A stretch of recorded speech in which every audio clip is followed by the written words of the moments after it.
O Salmo 51 foi escrito por Davi após ele cometer adultério com Batseba e mandar matar seu marido Urias. Após um período de negação e ocultação de seus pecados, Davi foi confrontado pelo profeta Natã e reconheceu a gravidade de seus atos. Este salmo, então, reflete o profundo arrependimento e a busca por restauração de Davi. Ele expressa o desejo sincero de estar em paz com Deus. Tentações e suas consequências. Bem, Satanás nos tenta a pecar. Ele procura nos convencer de que ninguém saberá ou que nós poderemos lidar com isso. Após o pecado, ele nos atormenta com culpa e vergonha, tentando nos derrotar.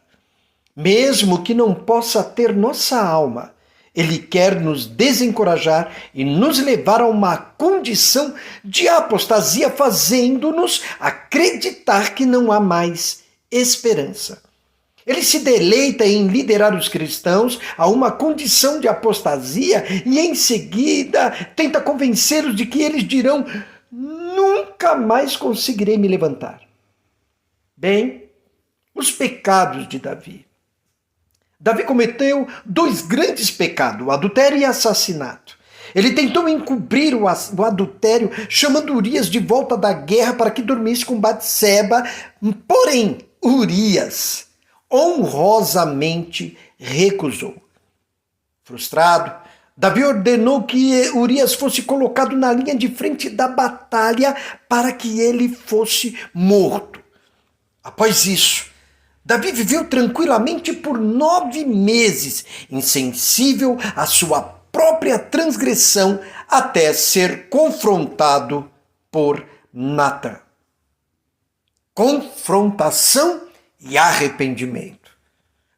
Precisamos de novos Natãs. Natã confrontou Davi. Davi reconheceu seu pecado. Ele compreendeu que seus pecados eram uma afronta direta a Deus e buscou sinceramente o perdão e a restauração. O Salmo 51 é um exemplo poderoso de arrependimento genuíno e busca de restauração. Davi reconheceu seus pecados e buscou a misericórdia de Deus. Assim, ele encontrou perdão e renovação. Devemos reconhecer nossas falhas, buscar o perdão de Deus e pedir um espírito reto e um coração puro.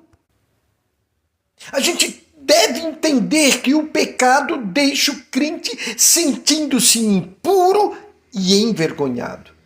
E isso causa culpa e também muita tristeza, pois é uma ofensa direta contra Deus. Rouba a alegria e a paz, levando à miséria espiritual. Nossa saúde física pode ser afetada. O crente em pecado torna-se amargo e crítico. Mas podemos retornar a Deus. Davi expressou o seu desejo de um coração puro e de uma vida renovada. Cria em mim um coração puro, ó Deus, e renova dentro de mim um espírito estável. Versículo 10. Ele queria começar de novo, com um coração novo e voluntário para servir a Deus. Vamos à sequência dos fatos. Davi faz de Batseba uma de suas 8 mulheres e providencia a morte do seu marido, cometendo assim adultério e assassinato. Davi passa então 9 meses de pura tranquilidade, contaminado pelo pecado e com a consciência cauterizada, insensível. Davi desenvolve uma autoanestesia e aprende a dormir bem em cima da sua transgressão. Então, o profeta Natã entra em cena. Natã respondeu: Você é esse homem, e o eterno Deus de Israel manda dizer: eu ungi você rei sobre Israel, eu o livrei das mãos de Saul, dei a você casa e a filha de seu senhor e outras mulheres que podia ter em seus braços, dei Israel e Judá a você, e como se não bastasse, daria a você muito mais. Então por que você desprezou a palavra do Eterno, cometendo tamanho erro? Você assassinou Urias o Hitita e tomou a mulher dele. Pior, você o matou com a espada dos amonitas. Agora, já que você desprezou o Eterno e tomou a mulher de Urias o Hitita para ser sua mulher, sua família irá conviver sempre com morte e assassinato. Segundo Samuel 12, do versículo 7 ao 10. Davi então reconhece a gravidade de seu erro. Então disse Davi a Natã: pequei contra o Senhor. O Salmo 51 foi escrito por um santo pecador. Ele conhecia muito bem as consequências e ele começa com um apelo por misericórdia. Nunca, nunca, nunca se deixe enganar. O pecado carrega seu próprio cajado.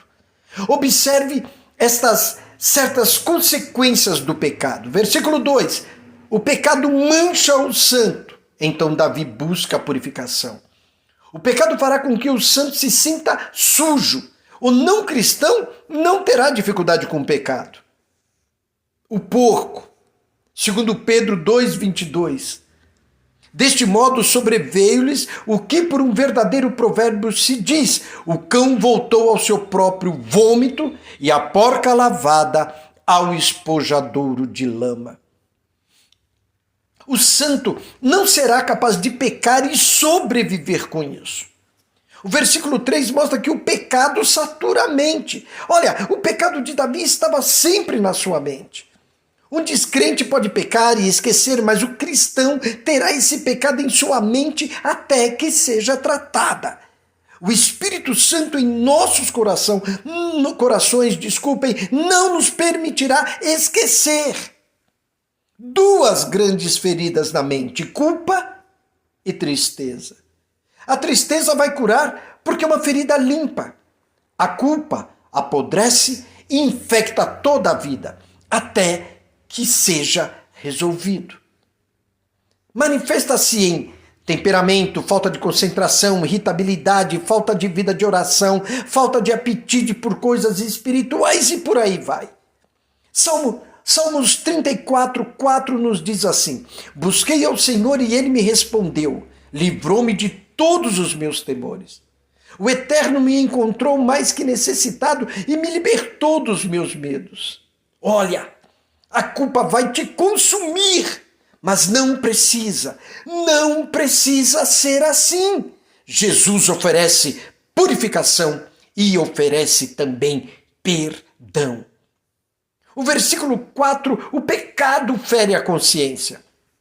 Davi machucou muitas pessoas em sua queda, mas, em última análise, sua maldade era contra um Deus santo. Davi estava quebrado porque ele havia ferido Deus. Essa é a diferença entre um escravo e um filho. O escravo teme o chicote do mestre, mas o filho teme o desagrado do pai. Se você teme apenas a punição do pecado, é melhor verificar sua salvação. Um verdadeiro cristão não chora pelas consequências de suas ações, mas ele chora porque ofendeu e desonrou seu Pai Celestial. Escute com muita atenção: se o seu choro é pelas consequências das suas ações, você não está nem aí para Deus. Mas se você chora porque ofendeu e desonrou a Deus, o caminho está livre e os braços de Deus estão abertos para te receber novamente. Quando nós pecamos, estamos atacando o direito do Pai de ser Deus em nossas vidas. Versículos 8 e 12. O pecado entristece o coração. Veja bem, Davi perdeu sua alegria e agora ele a quer de volta. Se você for salvo, o pecado fará de você a pessoa mais miserável do mundo. a face dessa terra. Você não pode viver em uma condição de apostasia e esperar para ter felicidade. Alegria é um subproduto de um relacionamento correto com Deus.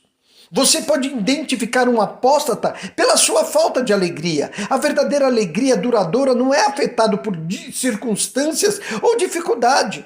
No entanto, é afetado pelo pecado. Se for verdade, falta alegria na sua vida. É porque algo se interpôs entre você e Deus, entre mim e Deus. Versículo 8. O pecado, ele adoece o corpo. O pecado de Davi começou a tomar um aspecto físico, pedágio sobre ele. O pecado faz isso. Ele pode prejudicar a sua e a minha saúde. O aviso de Paulo aos Coríntios, 1 Coríntios 11:30, nos diz assim: por causa disto há entre vós muitos fracos e doentes e muitos que dormem. Porque o pecado substitui a alegria e a paz por preocupação e medo. Isso tem um impacto na nossa capacidade de estar bem. Deus nunca nos rejeita quando pecamos. Mas Ele nos aperta para mais perto de si. E muitas vezes esse aperto, esse esmagamento resulta em uma saúde debilitada. Versículo 10. O pecado, ele azeda o espírito. Davi tinha um espírito errado. Você pode ler isso em 2 Samuel 12:7. O pecado faz isso com o santo. O apóstata, ele será rabugento, crítico, azedo. O santo em pecado é impossível de satisfazer e rápido para atracar outros para se fazerem parecer melhores. Eles têm espiritual indigestão. Eles se sentem tão miseráveis que tentam compensar empurrando sua dor nos outros. Só há uma solução para o santo azedo: arrepender-se. Não é o que Jesus falou? Arrependei-vos. O pecado sela os lábios. Versículo 13 a 15. O pecado tirara seu grito, sua canção, sua declaração de testemunho. Você pode gritar, mas não há presença de Deus. Você não pode cantar, porque não há alegria. Você não pode testemunhar, não há realidade em sua vida. O tempo todo Satanás está apontando para você, rindo e acusando você, tentando te manter para baixo. Alguns de nós estão bem longe ali hoje. Estamos longe de Deus, mas estamos perto deste pecado. Estamos não onde costumávamos estar com o Senhor, não onde deveríamos estar, não onde poderíamos estar, apenas onde somos estúpidos, indiferentes e apóstatas. Mas graças a Deus, graças a Adonai, as coisas não precisam continuar do jeito que estão. Davi, então, ele reconhece a gravidade do seu erro, versículo 3 a 5. A geração odierna dá vários nomes ao pecado a fim de minimizar o seu real significado. Chamam-no de pequeno erro, deslize, escorrego, pisar fora da linha, vacilar, tropecinho. Mas na verdade é transgressão, rebelião e ofensa contra um Deus que é santo e justo. É o ato voluntário de rebelar-se e ofender o caráter santo e justo de Deus. No versículo 3 ele diz: conheço as minhas transgressões. Davi deixou de ser cínico para ser sincero. A maioria das pessoas aprende a nada sentir diante dos seus pecados. No versículo 4, ele diz assim: contra ti pequei. O pecado é rebeldia e inimizade contra Deus. Porque Deus é puro, justo, santo e verdadeiro. Não confunda acusação do diabo com convencimento do Espírito Santo. O diabo diz: você pecou, não tem mais jeito, nem adianta orar. O Espírito Santo diz: você pecou, mas o Senhor é fiel e justo para perdoar ao que verdadeiramente se arrepende e se compadece de nós. Ele é bondoso, cheio de graça, rico em misericórdia. Mas a maior dificuldade do ser humano é realmente reconhecer que pecou, que está errado. Sempre atribui o seu erro a alguma coisa ou a alguém. Adão disse que foi por causa da sua mulher Eva. Mas o que será que o filho pródigo disse? Lucas 15, 18 e 19, esse rapaz fala assim: levantar-me-ei e irei ter com meu pai, e dir-lhe-ei: pai, pequei contra o céu e perante ti. Já não sou digno de ser chamado teu filho, faze-me como um dos teus jornaleiros. Já sei. Agora sim eu entendi, eu, pecador. Vou voltar para a casa do pai e dizer ao meu pai: pequei contra Deus e contra o Senhor, não mereço nem ser considerado ser seu filho, ser um dos seus empregados, já está muito bom. Devemos aprender, arrependimento é virtude divina. Então disse Davi a Natã: pequei contra o Senhor. E disse Natã a Davi: também o Senhor perdoou o teu pecado, não morrerás, segundo Samuel 12, 13. Veja, não é tão complicado assim quando se deseja verdadeiramente se acertar diante de Deus. Basta dizer: eu quero, Senhor, dar meia volta, deixar a impiedade e começar a seguir a justiça. Tristeza profunda pelo pecado cometido. Há uma grande diferença entre remorso e arrependimento. Dá uma olhadinha aí no versículo 8. Observe bem, remorso produz morte, escraviza, somente produz consciência e tristeza.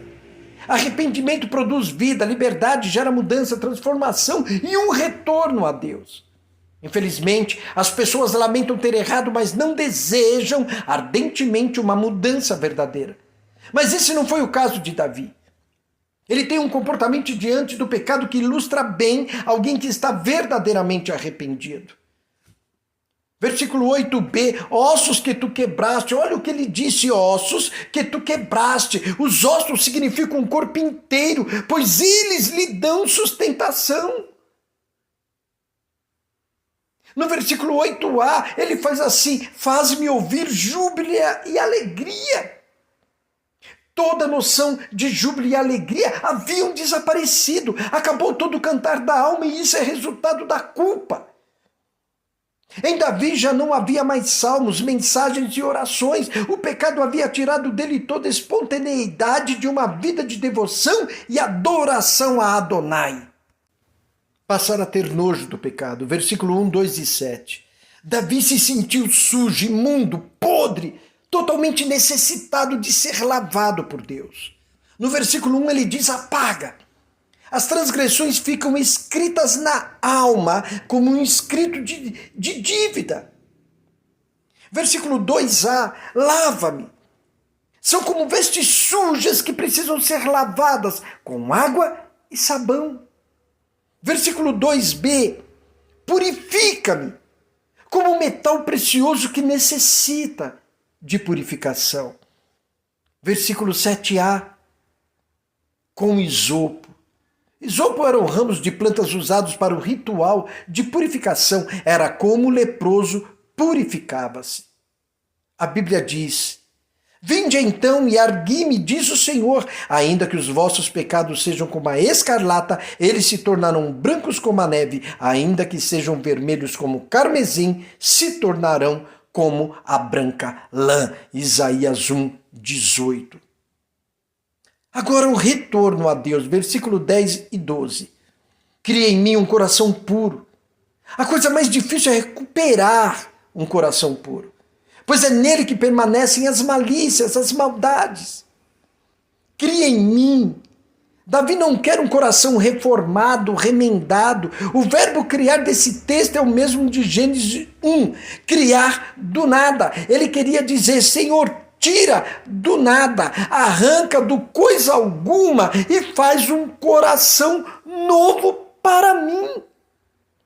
A maioria de nós quer perdão em cima de um coração velho, com velhas lembranças e velhas manias e pecadinhos de estimação.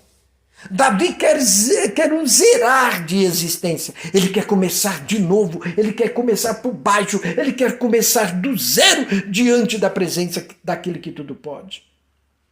Sustenta-me com um espírito voluntário. Ele havia perdido toda a voluntariedade para com Deus. Mas agora ele diz: estou aqui, Deus, me usa, me enche, me traz de volta à tua presença. Concluindo, que possamos reconhecer nossas culpas diante de Deus para alcançar uma consciência tranquila e coração puro. Que nosso espírito seja reto e voltemos rapidamente ao primeiro amor. Que o Senhor renove as minhas e as tuas forças em sua santa presença. Bendito seja Adonai, o Eterno, o Deus Senhor e Criador de todas as coisas, e seu Filho, que por nós deu a vida. Amém.